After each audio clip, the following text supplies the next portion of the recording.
Cela fait maintenant plus de 4 mois que je traverse la France accompagné de mon âne pour me rendre à l'océan. En commençant cette aventure au début du mois de mai, je ne m'attendais pas à vivre toutes ces expériences, traverser tous ces paysages, faire toutes ces rencontres. Aujourd'hui, j'approche de plus en plus de mon but, mon objectif, amener ma petite ânesse, Sindel, à la plage. Elle qui était dans les Cévennes, elle aura traversé tout le pays. Vous allez regarder dans quelques instants un nouveau vlog qui va vous raconter la suite de mon aventure. Depuis Lourdes, j'ai continué à longer, vous voyez les Pyrénées sur ma gauche. Je suis sur le chemin du Piémont, je fais ça à l'ancienne, tel un randonneur du 19e siècle, sans objet moderne à part mon téléphone portable. Et je me rends donc à l'océan. J'ai passé mon été à randonner, à marcher, à dormir dehors. Et lorsque je suis arrivé à Lourdes, je me suis dit, je peux pas m'arrêter comme ça. M'arrêter à Lourdes, c'était un accomplissement personnel, c'était fait, ma mission était faite. Mais j'avais vraiment envie je pouvais pas m'arrêter en plein milieu comme ça des Pyrénées, j'avais envie d'aller jusqu'au bout, tirer jusqu'à l'océan. Donc c'est ce que je fais. Dans quelques kilomètres, quelques heures, je vais arriver à Saint-Jean-Pied-de-Port. Au moment où je tourne cette phrase, on est le 6 décembre. Avant d'arriver à Saint-Jean-Pied-de-Port, dans quelques instants, je vais rattraper le fameux GR65 que j'ai déjà fait en intégralité sur ma chaîne YouTube. Donc je vais quitter enfin et terminer le GR78. J'aurai accompli un sacré bout de route. Et là, les images que vous allez voir, donc je vous explique, Sindel et moi-même qui quittons Lourdes pour continuer notre aventure. Donc c'est la suite un peu du messager. Mais j'ai beaucoup moins filmé. Je sais même pas si j'ai filmé tous les jours. J'ai vraiment beaucoup moins filmé. J'étais beaucoup moins dans la narration comme je faisais. C'était moins du vlog. Je voulais juste randonner. Donc c'est pour ça que ça va aller très vite en fait. Au final, en quelques minutes, vous allez voir ce que moi j'ai fait en plusieurs jours. Trêve de blabla, je vous balance les images. Donc là, la suite, c'est Sindel et moi-même qui quittons Lourdes et on continue notre aventure sur le GR78. Bon visionnage. Au fait, j'ai oublié de le préciser, mais pour la suite de cette aventure, je ne suis pas seul.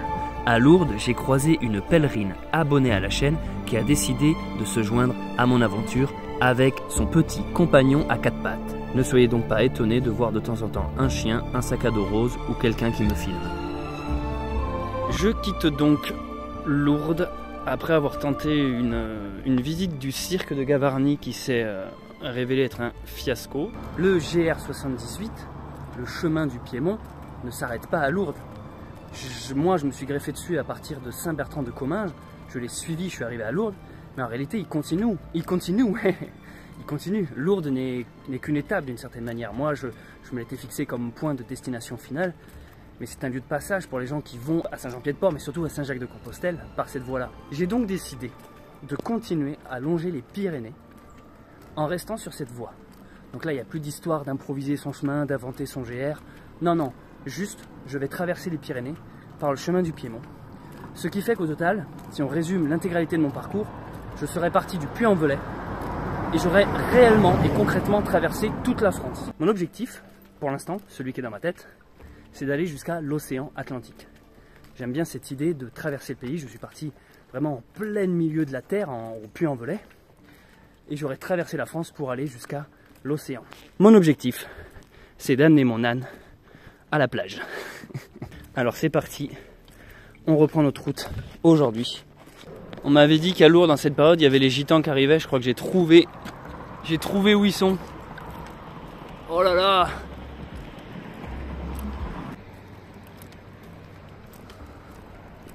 Eh ben,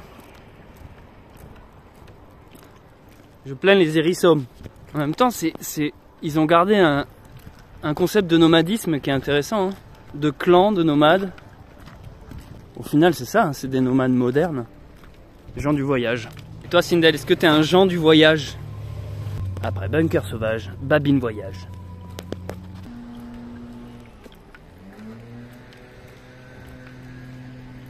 Merde, je me rappelle plus où je me suis garé. Là, je suis en train de passer à côté de Lourdes et vous pouvez voir ici tous les véhicules garés. Ce sont ce qu'on appelle les gens du voyage qui sont actuellement en pèlerinage à Lourdes. Et alors la question d'aujourd'hui c'est pourquoi est-ce que tu ne fais pas le chemin de Stevenson avec ton âne? Pour la simple et bonne raison que je l'ai déjà fait. Donc ça, les gens qui me posent ce genre de questions, j'imagine que ce sont des nouveaux ou des nouvelles qui viennent juste d'arriver, qui me découvrent. Sur ma chaîne YouTube, on peut voir toutes les randos que j'ai déjà faites. Et en l'occurrence, Stevenson avec un âne, je l'ai fait il y a peu de temps. Eh ben le chien. Donc Lourdes est derrière nous et là je suis en train de longer le Gave, cette rivière qui traverse Lourdes. Et ben il est déjà tard en réalité. Il est déjà tard, donc je suis déjà en train de chercher un endroit où potentiellement installer. En ce premier jour de marche, nous sommes donc partis de Lourdes. Premier jour de marche pour aller à l'océan, mais pour ma part, si je colle à la suite de mon aventure le Messager, c'est mon 70e jour, mais on va pas commencer à s'emmener les pinceaux. Nous nous sommes donc calés sur le GR 78 en longeant le Gave. Et notre objectif pour cette première soirée, c'était de trouver un bon spot auprès de l'eau. Vu qu'avec nous, nous avons des animaux, notre objectif est toujours de trouver un point d'eau pour passer la nuit. Je crois que cette première nuitée, nous sommes rentrés dans un champ et on a dû s'arrêter par ici, pas loin de Saint-Pé de Bigorre. Le lendemain, aux alentours de midi, nous arrivons justement à Saint-Pé de Bigorre, un très chouette village dans lequel nous trouvons une épicerie où nous pouvons faire le plein pour la suite de notre aventure qui risque d'être encore longue. Je suis soudainement attiré par cette église très ancienne. Nous allons donc la visiter. Petite pause au village de Saint-Pé, village qui a 1000 ans. Et je crois qu'il est temps que je me sépare de cette corde qui a rendu l'âme. En fait, elle fonctionne encore, mais elle est trop bousillée. Elle était avec moi depuis le début de l'aventure. Viens Babine. Elle a été faite en 1022. En France, on trouve beaucoup d'édifices religieux datant du XIIe siècle. Il est donc assez rare de pouvoir visiter une église plus ancienne. Celle-ci est dédiée à Saint Pierre, gardien des portes du paradis. Les amis, nous sommes dans une église qui a plus de 1000 ans.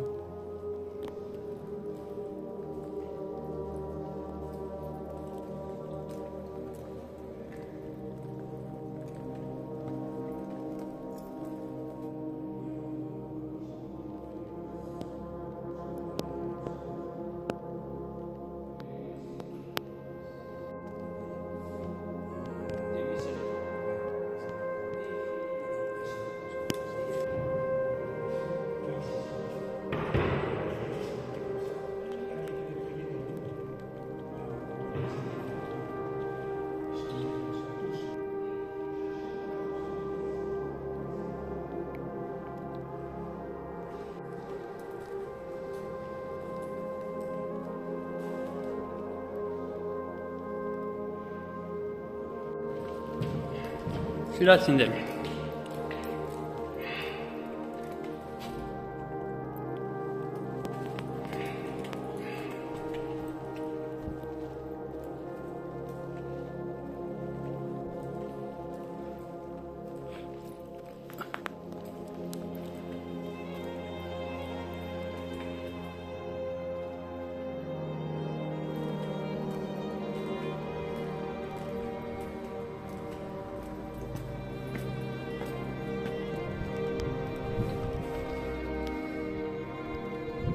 Petite corde.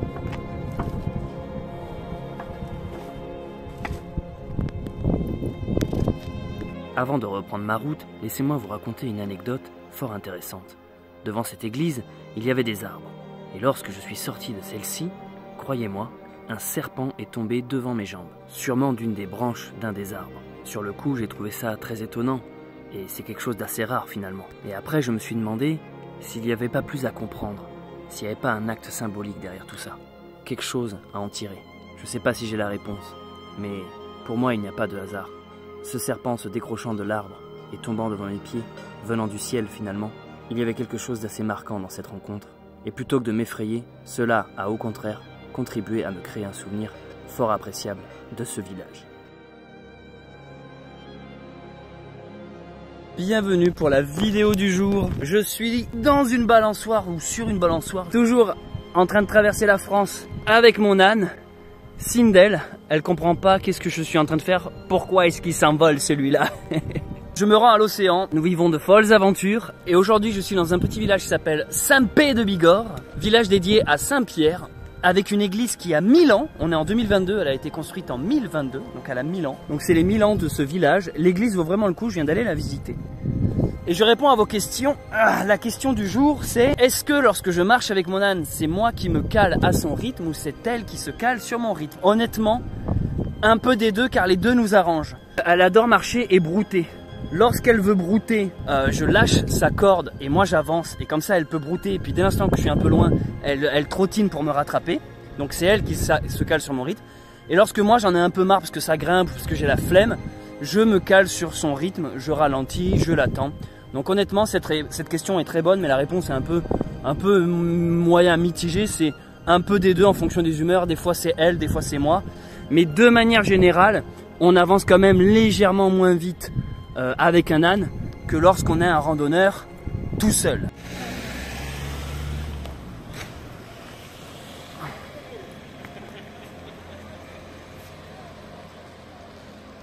Petit rafting là.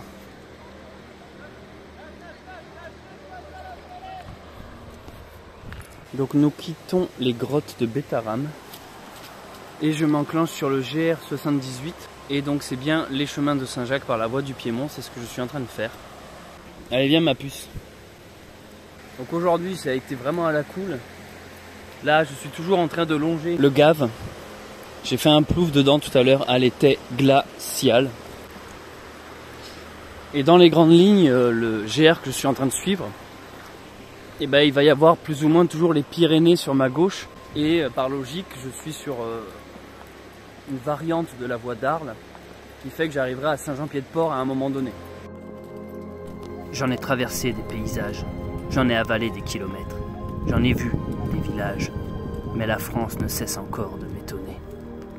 Chaque route, chaque chemin, chaque sentier m'offre une lumière différente, se posant sur les détails de mon environnement, me laissant entrevoir ainsi un caillou, une forêt, un ruisseau, sous différentes réalités. Tiens Babine.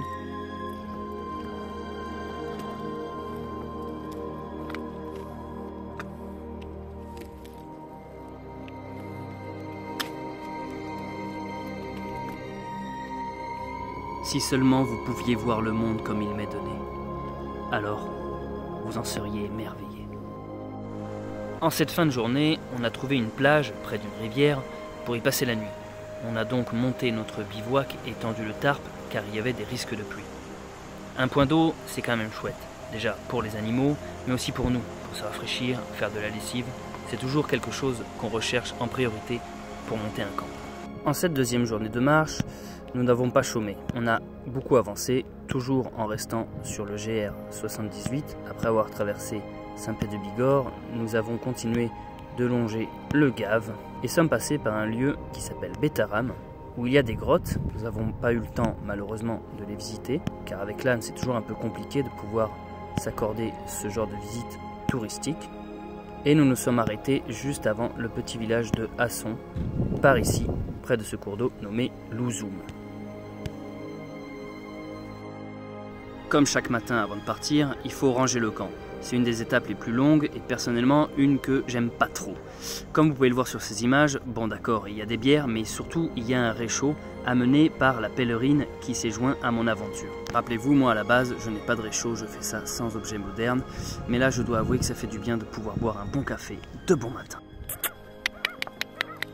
Venez dire bonjour à Sindel. Oh, il trottine. Eh ben Sindel.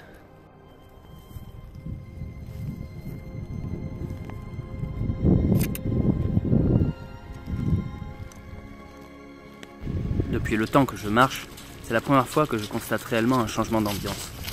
L'avancée de l'automne, sûrement prématurée à cause de la sécheresse. Nous arrivons en cette fin de matinée au petit village de Hasson. Nous décidons de faire une pause pour manger, car je me sens extrêmement fatigué. En effet, depuis la fin de mon aventure, le Messager, j'ai pas réussi à retrouver la même force en reprenant la route pour aller jusqu'à l'océan. Je sens en moi une extrême fatigue due aux nombreux jours de marche cumulés. Près de cette église, on décide de s'arrêter. Je la visite et surtout, vous me connaissez, j'en profite pour recharger les batteries qui ont besoin de courant.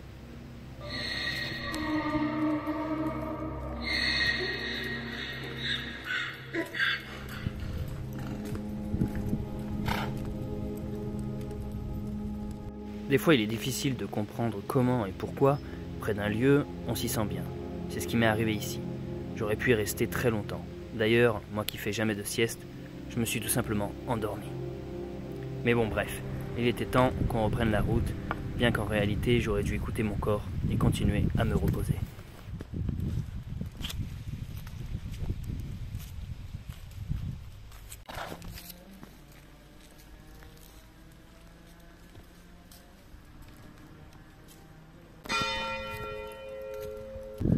Là en ce moment je suis sur le GR78, le chemin du Piémont. Et là je viens de faire une petite pause dans ce village, ici dans ce parc, à côté de cette église. Et d'habitude je réponds à vos questions, mais aujourd'hui je ne vais pas vous répondre. Je vais pas répondre à une question, je vais vous raconter une anecdote qui vient de m'arriver. Lorsque je suis arrivé dans ce village, ici vous voyez il y a une maison avec des volets bleus là. Et il y a un volet qui était fermé. Et j'arrive, et là le volet s'ouvre tout doucement. Et il y a un homme torse nu de l'autre côté qui fait « Bonjour, viens !» Alors moi je fais « Non, ça va, merci monsieur, je vais tout droit. »« Viens chez moi. »« Non, non, pas besoin. Moi aussi je suis pèlerin. »« Ah, mais moi je suis pas pèlerin, je vais juste là-bas. » Et après il m'a carrément dit « Si tu veux, je peux te donner ma nouille. » J'étais là, comment ça? Enfin, un paquet de pâtes, un paquet de nouilles. On va aller là-bas, hein. Allez, bonne journée, monsieur. Et là, vraiment, le volet qui s'est refermé, genre... Le chemin du Piémont, le GR78, est tout simplement magnifique. Pour commencer, ça me fait du bien de ne plus improviser mon chemin. J'ai juste à me laisser glisser sur un sentier très bien balisé. Je passe par des lieux insolites, isolés, des ambiances vraiment uniques. Cette région est connue aussi pour sa météo très changeante. Et ce ciel toujours chargé de nuages, combiné au soleil, nous offre des panoramas et des vues sublimes. Il y a juste à sortir l'appareil, filmer ou photographier, et cela nous donne des points de vue tout simplement magnifiques sur le décor et notre aventure. On arrive en cette fin de journée dans un nouveau village, une petite église, un cours d'eau, de l'herbe, bref, tout pour s'installer et passer une bonne nuit. Cette journée, nous n'avons pas non plus chômé. Nous avons marché et avons atteint un petit village nommé Bruges. Nous sommes passés par des décors vraiment sauvages et avons réussi à trouver près de l'église un spot avec de l'eau, de l'herbe et une tranquillité. L'intérêt de se réveiller dans un village, c'est que dès le matin, on peut bien sûr aller se prendre un véritable petit déjeuner et ça fait quand même du bien, je vous cache pas, un vrai café, des viennoiseries et quelques baies que nous avons glanées ici et là. À la reprise de mon chemin, j'ai la grande surprise de découvrir que Sindel a fait de nets progrès.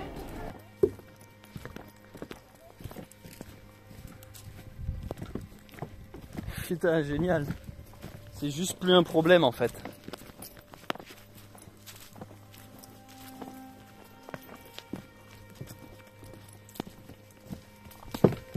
Putain, elle est trop forte, elle est trop forte, elle est trop forte.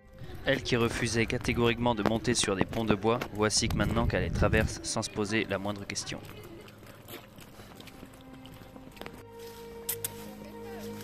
Salut! Regarde Sindel, c'est qui là?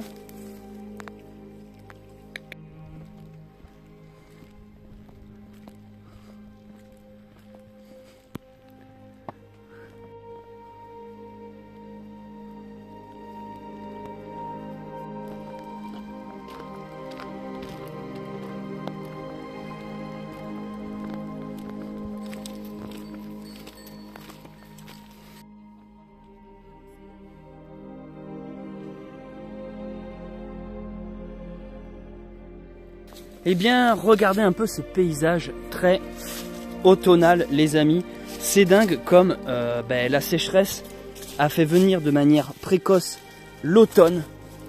Ça, c'est vraiment... Ouais, là, je vois vraiment la différence. En fait, ce qui me fait bizarre, vous imaginez, je suis parti au début du mois de mai, lorsque je dormais dehors. Le matin, il y avait encore du givre de la sortie de l'hiver, il faisait encore froid. Je suis parti avec une bouillotte. Imaginez, je suis parti avec une bouillotte, le truc que je fais jamais. Et là, j'ai passé mon été complet dehors. Et j'en arrive à ce stade où je vois l'automne arriver petit à petit. Et c'est assez impressionnant. Alors, je réponds à toutes vos questions. Et la question du jour, c'est j'aimerais avoir le courage de faire ce que tu fais, vous avez beaucoup de mérite. Et ça, figurez-vous que c'est un des commentaires qu'on me fait le plus sur YouTube, Instagram et TikTok. En fait, les amis, il n'y a pas tant de courage que ça à avoir. Je n'exagère pas, mais c'est totalement faisable. Si vous voulez, j'ai juste pris un âne et j'ai décidé de partir. Moi, je fais ça comme un randonneur du 19e siècle, sans objet moderne. Mais vous pouvez faire ça en mode un peu plus confort. Vous pouvez prendre une tente, vous pouvez prendre un réchaud, vous pouvez prendre un matelas. Moi, j'ai mis la barre. J'aime bien me mettre, me mettre du challenge, me mettre du défi. Mais le plus dur, sachez que c'est pas le nombre de kilomètres, c'est pas de trouver un âne, c'est pas tout ça. Le plus dur, c'est vraiment le premier pas. Alors vous allez dire, ouais, mais quand on a du travail, quand on a des enfants, quand on a une famille, eh ben oui. J'ai pas d'enfants à charge, je peux bouger. Mon travail, c'est de faire des randos et faire des vidéos. Donc oui, c'est clair que j'ai le temps. Mais en fait, si vous le voulez, vous pouvez vraiment. Vous pouvez tout plaquer, vous pouvez vous barrer et laisser faire la magie du chemin. En chemin, vous rencontrez toujours quelqu'un qui vous aidera, qui vous tendra un bout de pain, un toit quand il pleut, de l'eau lorsque vous avez soif. Il suffit simplement d'avoir la foi et de croire en ces choses-là. À ce moment-là, en effet, il y a une forme de courage, mais le courage, c'est pas pour l'aventure, c'est vraiment pour le premier pas.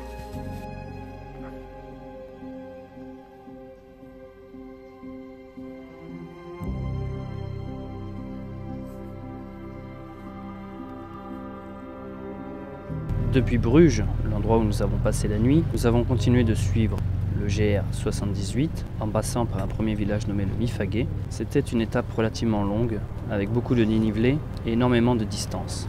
Nous sommes arrivés à Sainte-Colombe et à partir d'ici nous avons eu un dilemme. Il y avait deux chemins qui s'offraient à nous, soit le 78 qui montait, soit une sorte de petite variante par laquelle nous avons décidé de passer qui nous rapprochait du village nommé Arudi.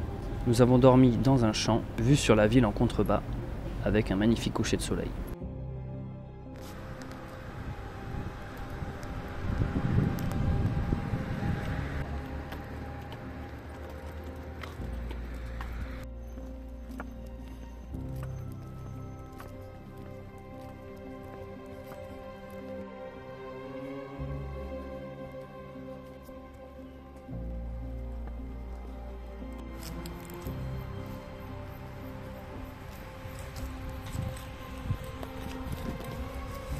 J'ai envie d'aller à l'océan, je traverse la France et je vous fais découvrir des coins insolites. Aujourd'hui, voici un dolmen.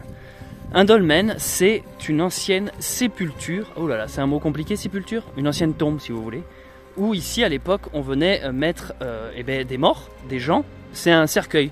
Mais c'était des gens, des grands sages, vous voyez, un peu druidiques, on va dire, des druides. Alors malheureusement maintenant, c'est devenu un endroit où les gens viennent poser leur pêche. Ça, c'est le côté fascinant de l'espèce humaine. Mais ce sont aussi souvent des endroits placés sur des lieux symboliques et telluriques. C'est-à-dire que si vous venez ici, vous pouvez venir méditer, vous recharger. Ça vient de la préhistoire, mais ça remonte aux Celtes, aux Gaulois. Bref, c'est quelque chose de très ancien. Il y en a un peu partout. Et alors, toujours la grande question autour de ça, c'est qui a amené ça, comment ça a été construit. Parce qu'il y a quelque chose de fascinant là-dedans, c'est comment à l'époque ils arrivaient à transporter des si grosses quantités de pierres. Et c'est une question qui suscite beaucoup de mystères et à laquelle encore des gens ont du mal à répondre, un peu comme les pyramides en Égypte. Dites-moi dans les commentaires si par chez vous vous avez des dolmens ou des menhirs. Par logique, il y en a plein partout. Il y a des régions un peu plus propices. Je sais qu'en Bretagne, il y en a beaucoup. Pas loin de chez moi, j'en ai un énorme, un dolmen, sur lequel depuis tout petit je viens regarder les étoiles parce qu'il est en hauteur et tu peux voir toute la voûte céleste. Voici en face de vous un des sports typiques de la région, le Pays Basque. On appelle ça le fronton, le grand mur là coloré sur lequel les gens viennent jouer avec une raquette ou à la main, à la pelote basque, à la chistera, à la main nue, bref plusieurs disciplines avec un seul mur.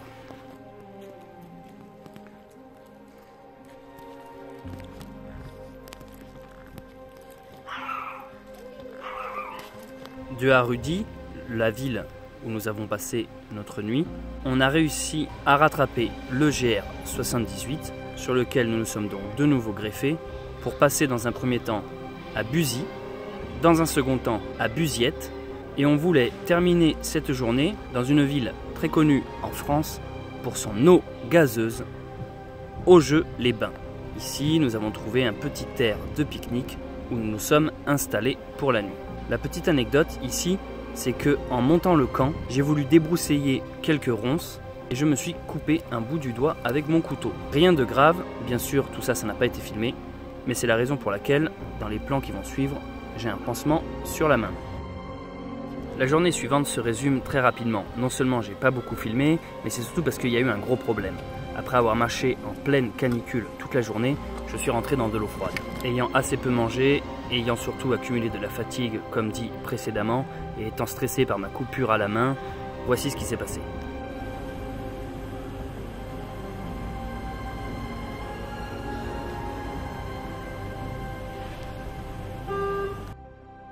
Je crois qu'il y a des moments où des fois on tire trop sur la corde et elle finit par lâcher. C'est ce qui s'est passé pour moi hier soir, les amis. J'ai passé la nuit aux urgences. J'ai fait une sorte de blackout total, un burn-out, je sais pas comment appeler ça. J'ai eu un énorme coup de fatigue. En gros, j'étais en train de marcher et gros malaise. Je me suis senti très très mal. Et j'arrivais plus à me concentrer sur ce qui se passe. En fait, j'étais en train de...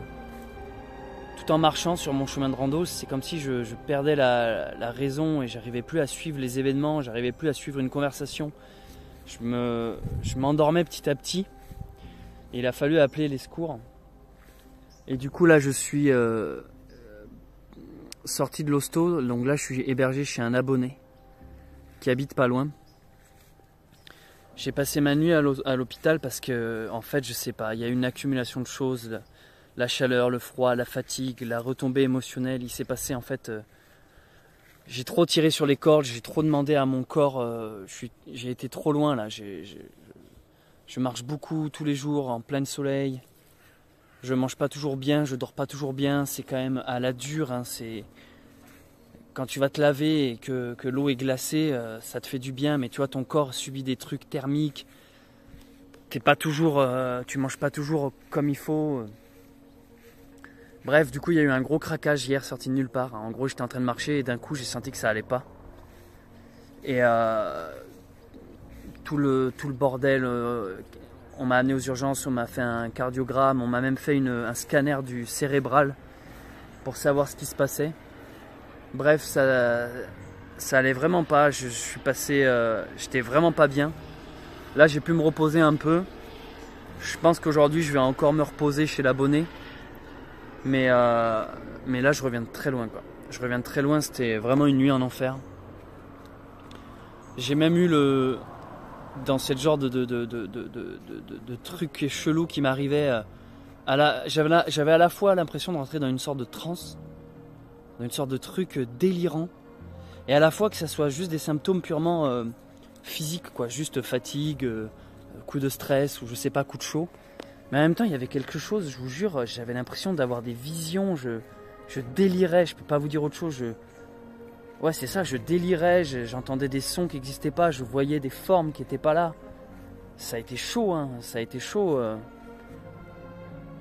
Et bon, bref, je vous en parlerai plus tard, mais là, je reviens de loin, c'est ce que j'essaie de vous dire. Et que je vais me prendre quelques jours pour souffler un peu et... Putain, ça a été chaud. Ça a été chaud, là, ça a été compliqué, là, ce qui s'est passé. J'ai vraiment la sensation de revenir de l'enfer, les amis. Je reviens d'extrêmement loin dans les méandres du mental et du psychisme. Ouais. Du coup, là, je vais freiner un peu je vais me reposer quelques jours et on verra mon état plus tard et si je reprends ou quoi ou qu'est-ce. Sindel, sors de là. T'es rentré chez quelqu'un, là. Avec la télé, là. Mon petit âne, ayant senti que j'allais pas très bien, voulait absolument se rapprocher de moi. Elle est carrément rentrée dans la maison de l'abonné pour voir si j'allais bien. T'es dans une chambre là, Sindel, c'est pas logique. Nous avons donc passé plusieurs jours chez cet abonné, d'ailleurs merci à toi, pour dormir dans un vrai lit, manger des vrais repas, bref, se reposer, reprendre des forces et aussi laisser nos animaux souffler un peu.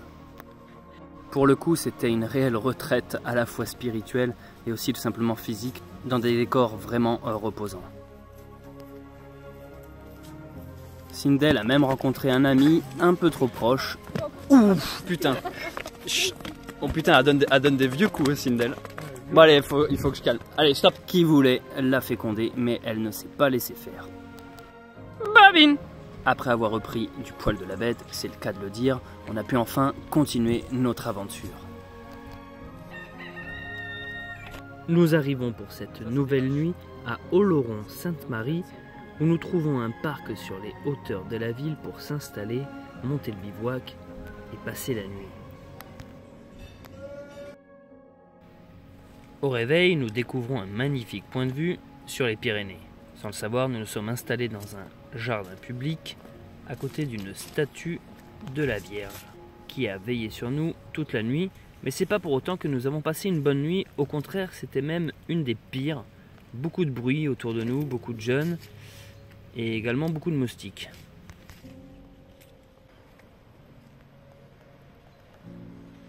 Allez Sindel, on y va. C'est bien. C'est bien Sindel. En plus de traverser les ponts de bois, voici que Sindel descend les escaliers. Oloron, avant d'en partir, on a été visiter son église, c'était dimanche, il y avait la messe. Et croyez-moi, son architecture, son tympan, ses colonnes valent vraiment le détour.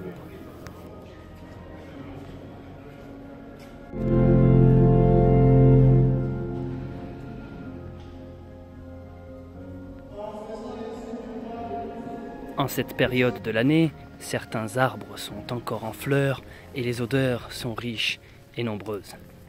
Traverser la campagne française est tout simplement fabuleuse. Certes, il fait chaud, mais il y a des ambiances. Ce que j'affectionne particulièrement dans les petits villages, ce sont les fanions de couleurs, ces petits drapeaux suspendus, généralement en période de fête. Cela donne un petit côté médiéval à notre terre.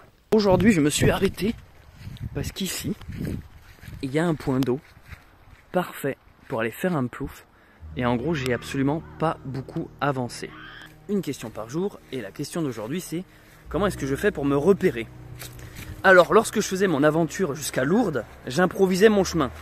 Pour ça, j'ai une très bonne carte qui s'appelle Géoportail sur mon téléphone. C'est toute la carte de la France, très très détaillée. Tu as le moindre petit sentier, les départementales, les nationales, mais pas que ça. Tu as aussi les bâtiments, les ruisseaux, les rivières, les sources, les points d'eau. Bref, ça permet à la fois de t'orienter, mais aussi de trouver un endroit où tu vas pouvoir faire des pauses. Voilà, tu peux trouver des plages, tu peux trouver même des commerces. Tu as plein d'indications, des petits logos. Tu as le dénivelé, évidemment, tu as la distance. Et depuis que j'utilise cette carte, j'ai vraiment appris tous les jours son fonctionnement. Je crois honnêtement que je suis devenu imbattable sur Géoportail. Par contre, depuis que là, je suis arrivé à Lourdes, je me suis enclenché sur un sentier déjà existant. C'est le GR78, le chemin du Piémont. Et du coup, je n'ai plus qu'à suivre ce qu'on appelle un balisage. Alors, je vais essayer de vous en filmer un. Regardez, j'ai juste à regarder. Ça, ce petit panneau m'indique que c'est là. Ça, la petite croix m'indique que ce n'est pas par là. Et ce petit trait blanc et rouge m'indique que c'est bien ici. Voilà, et ça, je le suis jusqu'à ma destination. En l'occurrence, moi, je vise donc l'océan. Pour être plus précis, je vais d'abord arriver à Saint-Jean-Pied-de-Port et ensuite je vais tirer vers l'océan, vers Biarritz, Hendaye, bref, l'océan Atlantique. Je ne sais pas encore quand j'arriverai. Ce même soir, nous n'avions plus de provisions. On n'avait plus rien à manger et plus rien à boire. Et figurez-vous qu'ici, à côté d'une rivière, au milieu de nulle part, on a réussi à contacter une pizzeria qui nous a livré une salade maison et bien sûr une pizza avec des bières fraîches. Et le pire, c'est vu que ce sont des abonnés qui tiennent cette pizzeria, quand ils nous ont livré, ils nous ont reconnus et donc ils ne m'ont pas fait payer la livraison. C'était donc génial, merci à vous. Pour résumer cette journée, nous sommes donc partis d'Oloron-Sainte-Marie et n'avons pas beaucoup avancé car en réalité, dans le village d'à côté nommé Moumour, on a trouvé donc un point d'eau pour y passer une journée de pause, surtout que, comme vous l'avez compris, on a quand même besoin de repos. Le lendemain, notre objectif, toujours sur le GR78, c'était Orin, suivi ensuite de Arène. Nous nous sommes pris un énorme orage sur la tête, mais heureusement, des gens nous ont hébergés. On quitte donc le petit village de Moumour qui était très agréable pour arriver, vous l'aurez compris, à Arène. Et ce qui a animé notre journée, c'est qu'on voyait au loin constamment un épais nuage gris, noir, très menaçant, se rapprocher de plus en plus vers nous. Et du coup, pendant que nous visitions ce petit village Arène, je ne sais pas comment on dit, qui était trop beau pour son architecture, on voyait au loin cette forme arriver très menaçante. Il y avait des airs de fin du monde. Alors on s'est dit, bon, on va se prendre la saucée. On s'est rapproché de l'église dans l'espoir qu'elle soit ouverte pour se mettre à l'abri, parce que là on a compris que ça allait arriver d'une seconde à l'autre sur nous. Mais hélas, on n'a pas eu le temps. On a dû sortir le tarp et se protéger dessous. Heureusement, une famille nous a vus, nous a ouvert sa porte, proposé une caravane pour passer la nuit et nous a même amené au Leclerc le plus proche pour qu'on puisse faire des courses. Alors voilà où on dort ce soir, dans la petite caravane. Donc là on vient d'essuyer un orage, il pleut encore. Le lendemain, réveil dans la caravane avec Sindel qui tente absolument de rentrer sa grosse tête à l'intérieur. Je crois que si elle pouvait dormir avec moi dans le lit, elle le ferait. Ça faisait du bien de dormir à l'abri et au sec. Pendant ce temps, le compte Instagram du sanctuaire de Lourdes publiait la séance photo sur ses réseaux sociaux. Et du coup, j'étais très content de voir ces images de Sindel et moi en plein sanctuaire.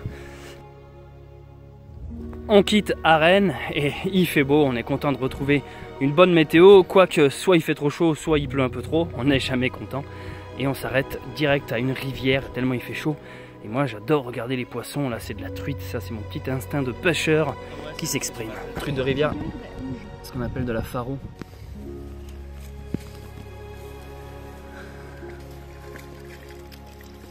Ah putain, il y a une mue là. Ah, toute fraîche en plus. Une mue de serpent. Terriblement longue. Regardez jusqu'où elle va. Ah ouais. Voici un briquet, comme ça vous voyez bien la taille. Alors, je réponds à une question par jour. La question d'aujourd'hui, c'est qu'est-ce que je mange? En réalité, regardez, j'ai juste à poser les yeux par terre, du plantain lancé au lait, du pissenlit, de l'ortie, que je prends, je peux même le manger cru, et surtout des fruits. Alors vous allez dire, oui mais attends, tu vas pas me faire croire, Céleste, que tu bouffes que ça. Si, non seulement je vais vous le faire croire, mais en plus je vais vous le prouver. De l'ortie, tu broies les petites épines sur lesquelles il y a le venin, et tu peux le manger cru en salade. Mais bien sûr, je ne mange pas que ça. Ça, ce sont des compléments, ce que je rajoute à mon alimentation de base. Déjà, de l'eau que je filtre. Si cette vidéo fait beaucoup de vues et de likes, je vous expliquerai, je vous montrerai comment filtrer son eau de plein de méthodes différentes. Et aussi, je vous apprendrai à reconnaître les plantes sauvages comestibles et médicinales. Ça, c'est l'alimentation de base. C'est-à-dire, j'ai toujours du pain avec moi. Si j'ai pas du pain frais, c'est du pain de mie. Des carottes, c'est à la fois pour l'âne et en même temps, ça fait du bien de manger des fruits, des légumes. Des radis, quand c'est pas des tomates. Ça, tout ce qui est sardines, maquereaux. Voici, les gars, ce que je bouffe constamment. Un mélange de cacahuètes, de noisettes, de noix, d'amandes, de raisins secs, ce qu'on appelle en vrac. Vous pouvez trouver des mix de mélanges gourmands, ce qu'ils appellent, ou toniques. Et là, moi, je le fais moi-même. Ce qui pèse, ça pèse, hein. C'est vraiment lourd. C'est vraiment ce que je bouffe le plus. C'est très nourrissant, c'est gras, ça t'apporte plein de trucs, c'est parfait. Et de temps en temps, en fonction de la région où je suis, je me prends une spécialité du coin. Ici, en l'occurrence, des gâteaux basques. Bien que je sois encore dans le Béarn, mais je m'approche du Pays Basque. J'essaye, quand je peux, prendre des bières. Généralement, c'est très rare que j'ai de la bière en verre. En fait, le verre, c'est lourd. Une fois que tu as terminé la bouteille, tu dois continuer de la porter pour l'ajouter, c'est lourd. Bref, j'ai tendance à privilégier les canettes en alu parce que déjà, la bière est plus fraîche, la quantité est plus grande, tu en as plus, et c'est beaucoup plus léger. Les plantes, voilà, ici c'est de l'ortie, il est monté en graines celui-là, donc privilégier les jeunes pousses. Et mes deux outils principaux, le couteau, la cuillère qui s'est fendue, il faudra que j'en sculpte une nouvelle. Où est-ce que je trouve ça? Parce que ça, je trouve pas dans la nature, toutes les amandes, le maquereau et tout. Mais je vais simplement dans les commerces. Vous vous doutez bien que des fois, je trouve des magasins lorsque je traverse des villes.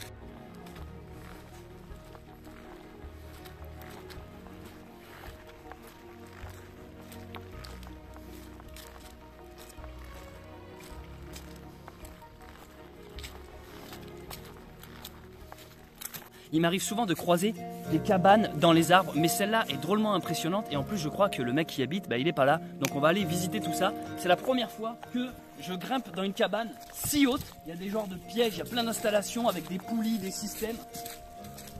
On y va pour la visite. Si ce genre de contenu vous plaît, likez, abonnez. Bref, vous connaissez la chanson. C'est parti.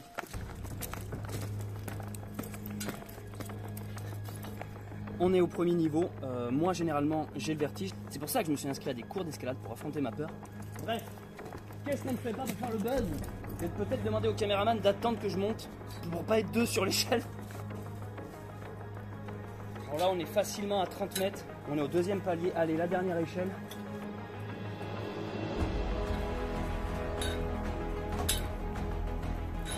Donc nous voici devant la porte d'entrée. Vous voyez déjà, on est bien haut. Sindel, ça va mon petit âne? Je suis là-haut, tu montes? Bon, donc il y a réellement quelqu'un qui habite ici. C'est pas une cabane de chasseurs ou même un observatoire comme on peut en trouver beaucoup dans la nature. Là, je pense que c'est clairement une habitation. Putain, il y a même le courant. On a des bières, ok, je découvre. Une fenêtre, on a un réchaud avec un four. Me dis pas quand même qu'il y a de l'eau. Je vois qu'il y a un petit robinet, est-ce qu'il y a une pompe? Ouais, il y a une pompe avec, il y a la batterie. Ouais, il y a l'eau qui est là, le réservoir. Ok, alors on va voir le dernier étage. Ok, donc là pour le coup c'est un vrai terrain d'observation. Je vois qu'il y a un panneau de contrôle, alors je sais pas du tout ce que c'est. Ah, ça doit être tous les pièges qu'on a vu en bas, tous les systèmes avec les polis, les ressorts, il doit activer ça d'ici. Tu vois, je vois qu'il peut activer des choses de là. Donc c'est un lieu d'observation type camouflage. Donc là pour le coup on est vraiment au sommet de l'arbre. Vous pouvez voir ici des genres de canapés de vieilles 2 chevaux ou de voitures afin de s'asseoir. Nous avons ici une petite fronde.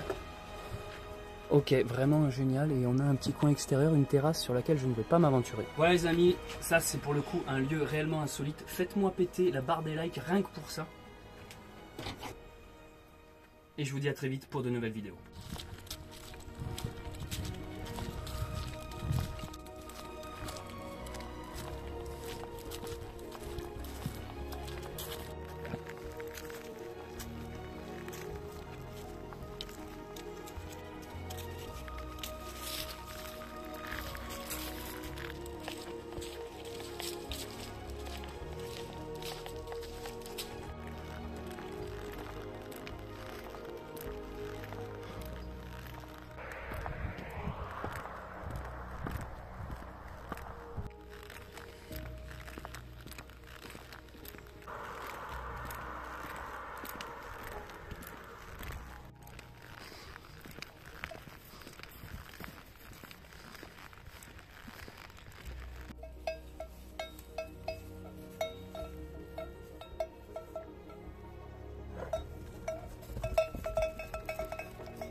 De Arène, le petit village où nous avons dormi dans la caravane, nous sommes passés par Préchac, Josbeg et nous sommes aventurés dans le sauvage en sachant que nous n'allions pas voir un petit village de sitôt pour terminer la journée à l'hôpital Saint-Blaise. Ici sur la carte, il y a très peu de bâtiments, une église et quelques maisons. Et au final, le lieu était tellement bien qu'on y a passé plusieurs jours. Surtout qu'après l'hôpital Saint-Blaise, nous attendait une longue période de chemin dans le sauvage et un long moment avant de croiser de nouveau la civilisation de Mauléon. Le lendemain, ça a été une journée complète sous la pluie et sous l'orage. Heureusement, on avait monté un excellent camp avec 2 tarpes. On était réellement à l'abri. Bon, je sais pas si Sindel était du même avis, mais lorsqu'on est sous une tente et qu'il pleut, moi il y a quelque chose qui me berce. Je pourrais rester des heures là à écouter la pluie tomber sur le tissu. Sindel, elle était dans un parc pour enfants. On a pu lui faire une clôture avec la corne. Et au final, bon, là on dirait pas, mais elle était plutôt bien ici. C'est juste qu'elle aime pas beaucoup l'eau. Dès l'instant qu'on est à côté d'elle, elle est rassurée. On a donc passé plus de la moitié de la journée couché. J'en ai profité pour faire du montage. On buvait beaucoup de café. Et puis de temps en temps la pluie se calmait, puis ça reprenait. De gros éclairs, des gros orages. Finalement c'était une journée off qui nous a permis aussi de se reposer plutôt que de se tromper, et puis on était encore dans cette optique de se reposer. Donc au final, ce petit village, on s'est installé légèrement à côté, on n'a dérangé personne, et franchement c'était un des meilleurs campements qu'on a fait. On y était bien, il y avait de l'eau, de l'électricité, on était à plat, bref, c'était parfait. Allez Babine, allez chape, Babine. Allez Babine. Hop, hop, hop.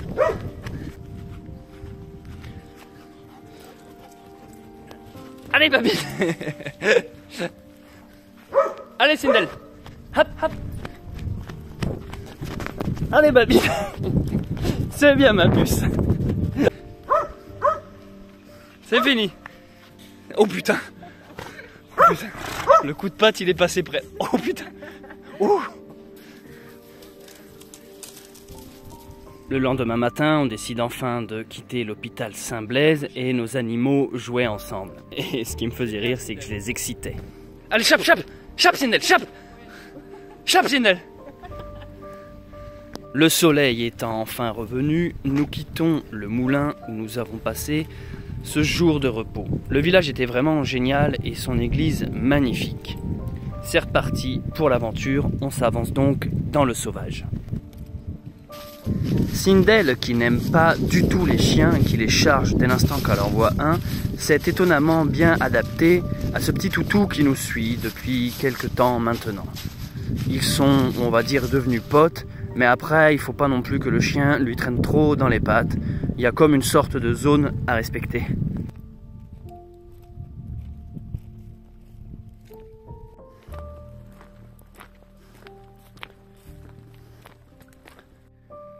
Je crois que c'est officiel, nous sommes ici au Pays Basque. À voir les noms, c'est bien le Pays Basque. Comment ne serait-ce que ça se prononce? Quelle est cette lettre par exemple?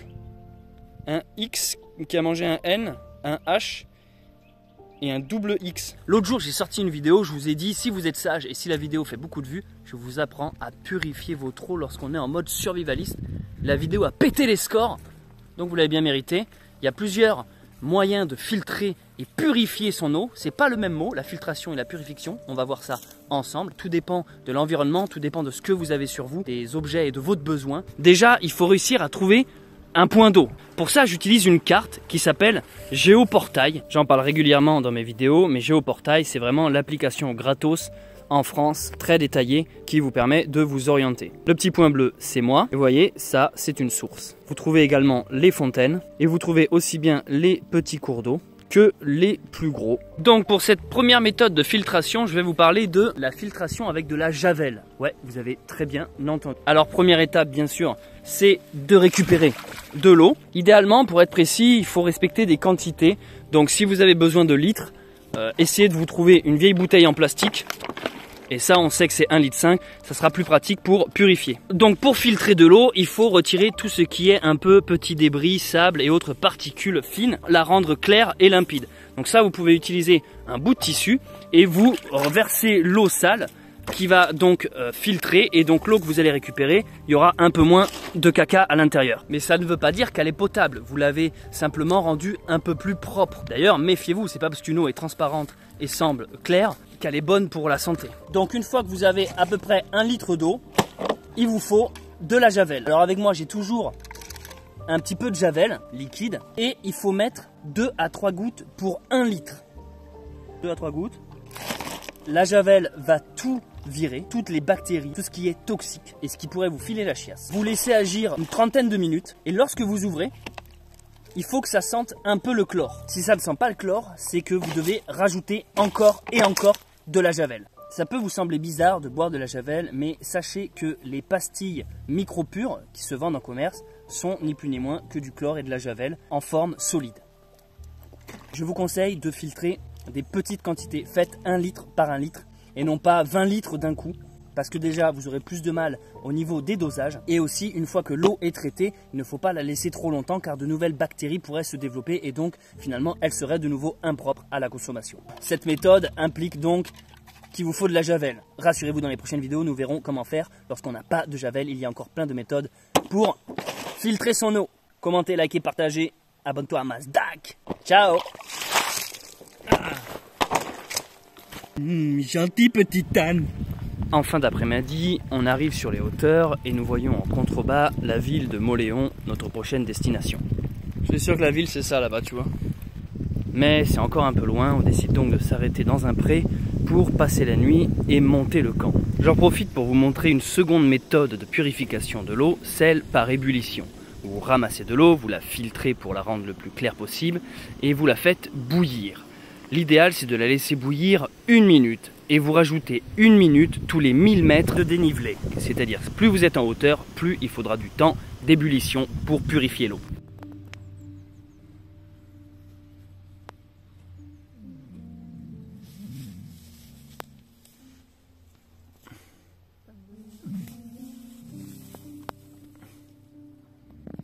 Le lendemain matin, on arrive enfin à Mauléon où une personne dans son garage qui était en train de faire des panneaux pour le petit village basque nous a parlé et gentiment renseigné. Nous avons décidé donc de faire une pause à Mauléon afin de faire des emplettes, des courses, refaire les stocks et aussi pour visiter l'église comme on fait à chaque fois. Nous avons donc zoné dans la ville pour trouver un très bon coin où passer la nuit. Et pour information, c'était le rallye des cimes, un rallye très connu de tout passionné.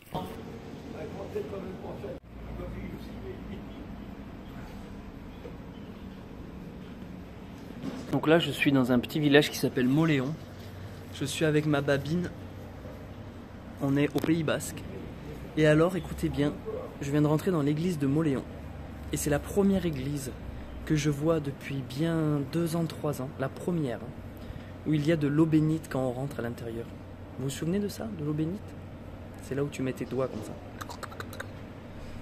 Et bien, la première église où ils ont laissé, ou en tout cas remis de l'eau bénite, c'est ici à Mauléon, Pays Basque. Ça, c'est des vrais. Refoutez de l'eau bénite dans les églises. Parce que c'est pas le Covid qui va bénir votre âme de merde, ni le vaccin d'ailleurs. C'est l'eau bénite qui bénit. J'ai été contacté par une journaliste qui a voulu s'intéresser de plus près à mon voyage, mon pèlerinage que j'ai fait pendant plusieurs mois, la traversée de la France avec mon âne Sindel. Et cette journaliste m'a appelé hier, on a fait une interview et l'article vient de sortir sur le journal Aletheia. Et du coup, je vous mets le lien devant vous, si ça vous intéresse. J'ai répondu à toutes ces questions. Donc si vous voulez en savoir un peu plus sur mon voyage, allez lire cet article. Ça se lit en même pas 30 secondes, 1 minute. 1 minute grand max. Et il y a surtout des choses que je n'ai pas exprimées ni dans les vlogs sur YouTube, ni sur Instagram et encore moins sur TikTok. Donc si vous voulez un peu plus de détails de toute mon aventure de la traversée de la France avec mon âne, et un journaliste a fait son travail. Allez voir tout ça.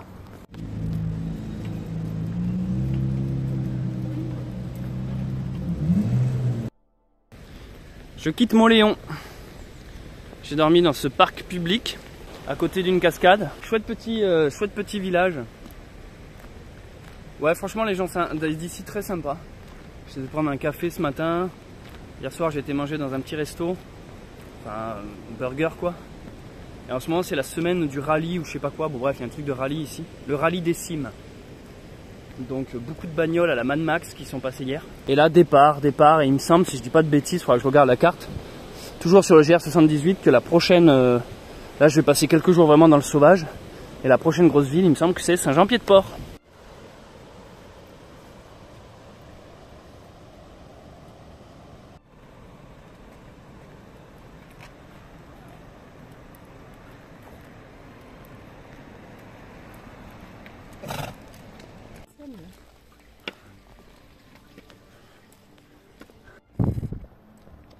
Alors là, je suis bien dans le Pays Basque, je reconnais l'architecture, un bâtiment blanc avec les volets colorés.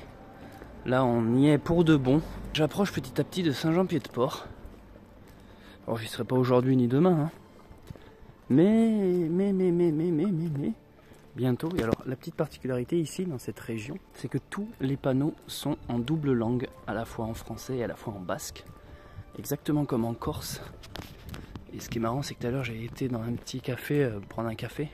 Et la carte était simplement en basque. Genre, tu peux pas comprendre. Si tu parles pas basque, tu commandes des lasagnes alors que tu voulais juste un allongé, quoi.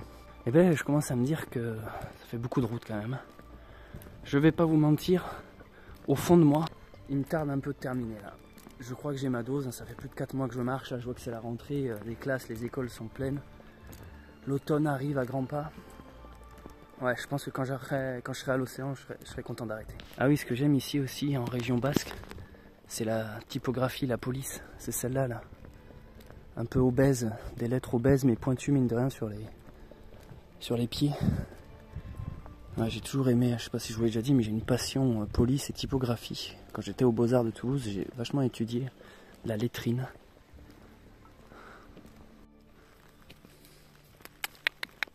Salut! T'es magnifique toi! Putain, vous avez un poil les gars, mais trop beau.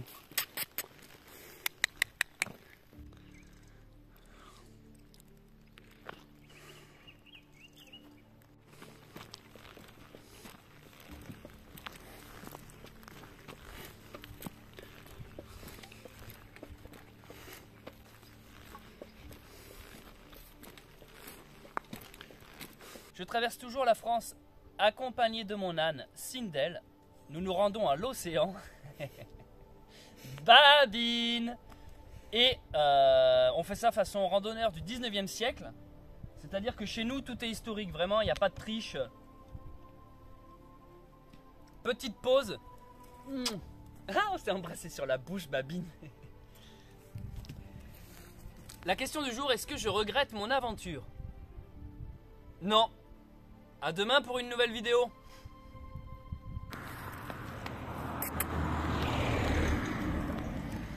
T'es trop mignon toi. T'es trop mignon, je te kidnappe. En quittant Mauléon le matin, nous nous sommes greffés comme d'habitude sur le GR78, passés par Garindin et aventurés dans le sauvage. Et à notre grande surprise, au détour d'une fougère, on est tombé sur en fait un camping. Alors à la base on voulait pas du tout s'arrêter au camping, sauf qu'on a vu que ce camping avait des ânes et des chevaux. Du coup on est rentré pour se renseigner si on pouvait passer la nuit avec Sindel. Et vu que l'endroit nous a bien plu, c'est ce que nous avons décidé de faire. Je suis en train de monter mon campement et pour la première fois je suis dans un camping les amis. C'est la première fois depuis 4 mois que je m'installe dans un camping. Alors je vous explique pourquoi. Déjà parce que peut-être il y a une vue mortelle. Ensuite parce que Sindel est accepté. C'est ce qu'on appelle le camping à la ferme ou la ferme au camping.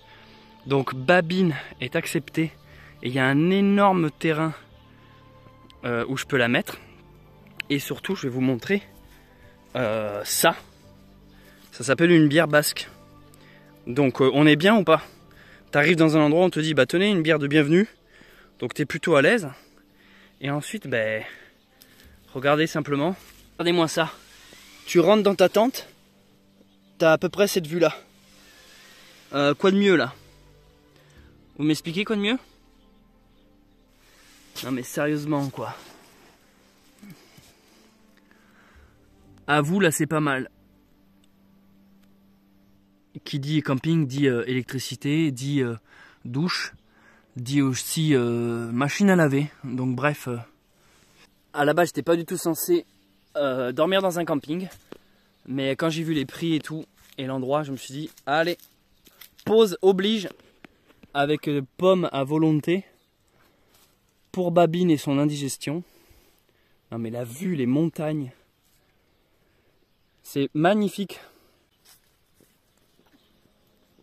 Et les gens d'ici sont très cool surtout.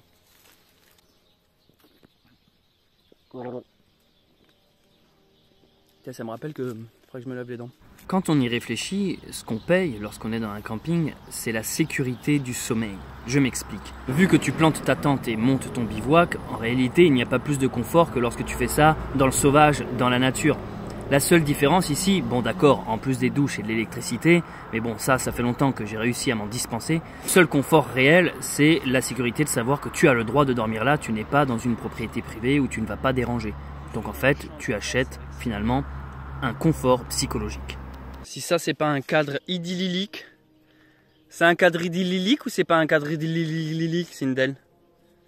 C'est un cadre idyllique, Babine.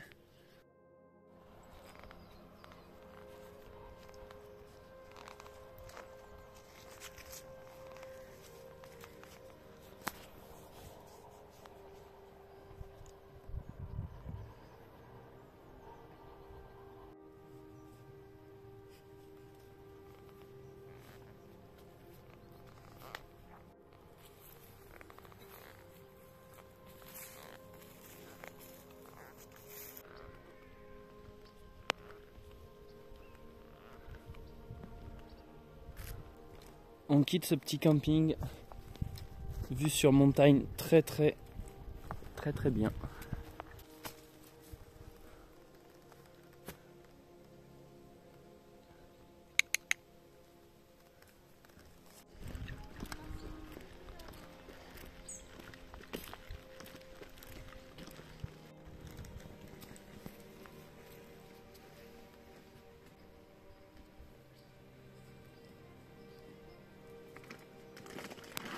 Nous arrivons ainsi en cette fin de matinée à Ordiarp, où il y a une très belle église que nous allons visiter.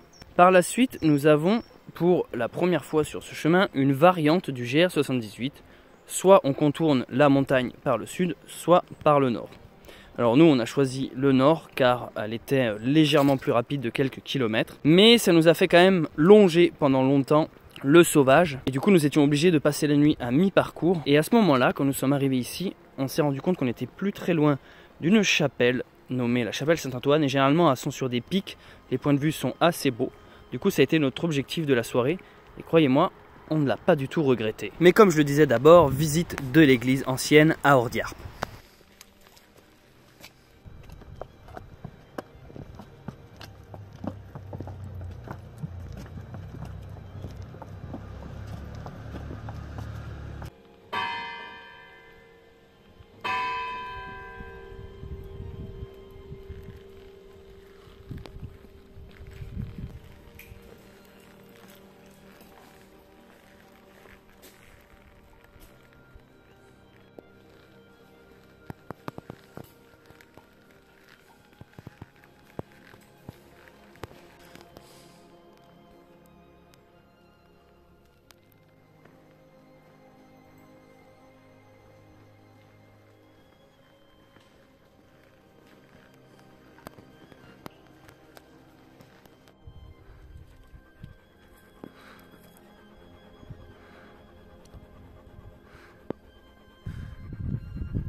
Alors aujourd'hui, il y a un gros col à franchir, il fait super chaud, ça tape. En plus je suis parti assez tard du camping ce matin, donc l'objectif c'est d'affronter la chaleur, grimper au sommet.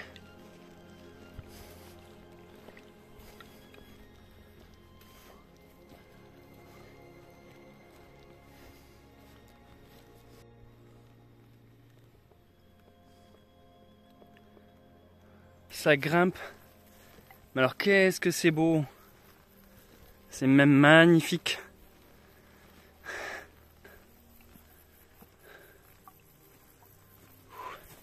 Quand j'y pense, je me dis mais putain, 4 mois que je marche, 4 mois que je vis dehors.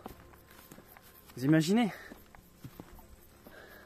Dans 2 mois ça va faire 6 mois et ça fera la moitié d'une année. Pour ceux qui se demandent qu'est-ce que je vais faire après être arrivé à l'océan, absolument rien. Fin du voyage. Après je rentre, je suis arrivé au bout de la terre. Je crois que c'est une mission bien accomplie.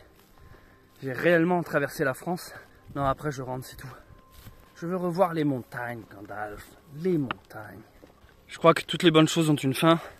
Je repense là quand je suis parti des Cévennes avec d'abord Archie, petit âne que j'avais loué pendant 10 jours. Et ensuite Sindel.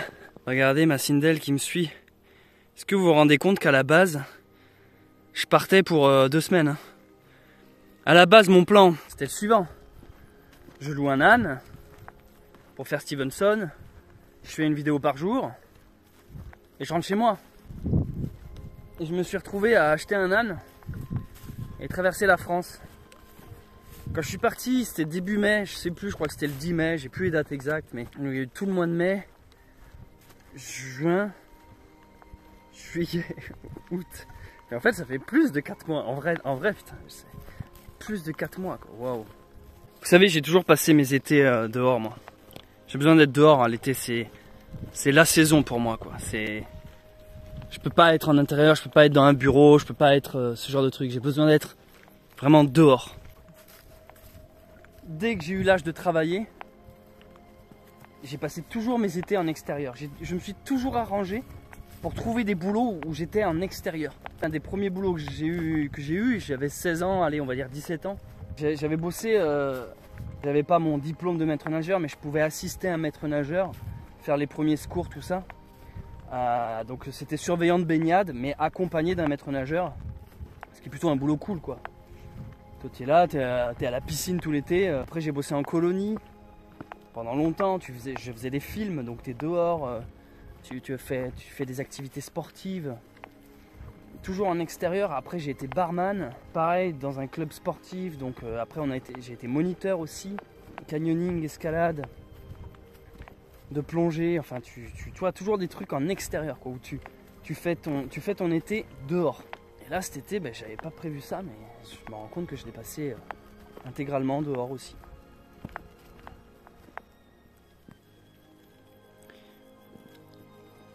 Il y a une envie de... J'ai ma dose. Douffe du fouet. Il y a une envie de rentrer. Je suis satisfait. Avec ma babine. T'as été génial ma puce. Ouais. Je sens que j'ai ma dose là. Dès que j'arrive à l'océan, je fais un plouf. Une petite vidéo pour dire ça y est, je l'ai fait. Et après, go home. Retour au bunker sauvage.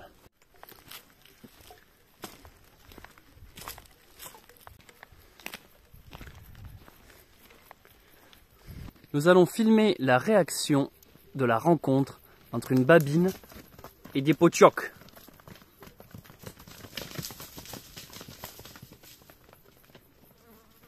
Merci les gars. Bon Sindel, trop aveuglé par ton charisme babinien.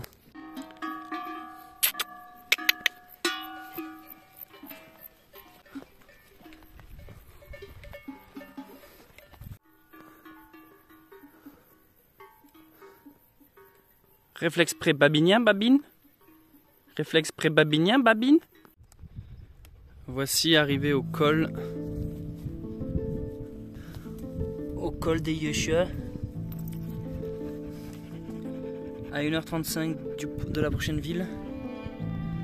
Par ici. Et là-haut, il y a une chapelle.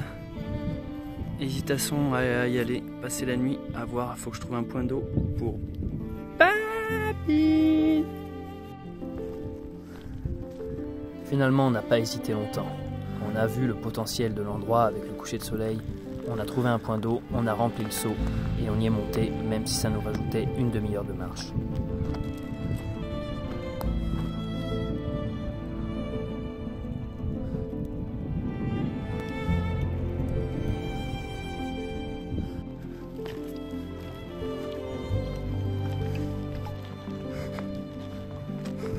Et voilà, on a quitté le sentier officiel, le GR78, pour faire une petite variante. 25 minutes en plus, mais on est au sommet, plus de 700 mètres d'altitude. Il y a une chapelle juste là, on va aller la filmer après. Mais ça méritait le coup pour voir le coucher de soleil, ce panorama. Et maintenant, comme le veut la tradition sur cette chaîne YouTube, une petite bière sauvage.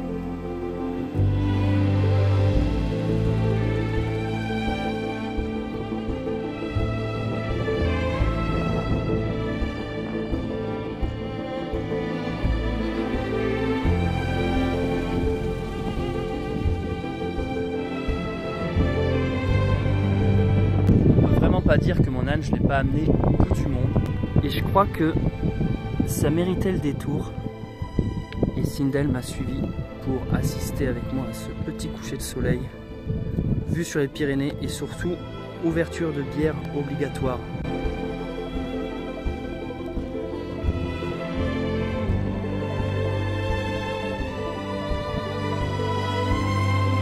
Et c'est sur ces belles images de babine qui dort que je vais terminer ce vlog. Mais rassurez-vous, mon aventure jusqu'à l'océan n'est pas finie. Vous aurez droit encore à quelques vlogs.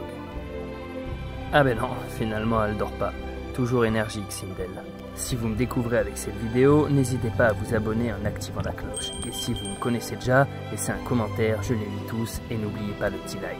A très vite pour la suite de mon aventure.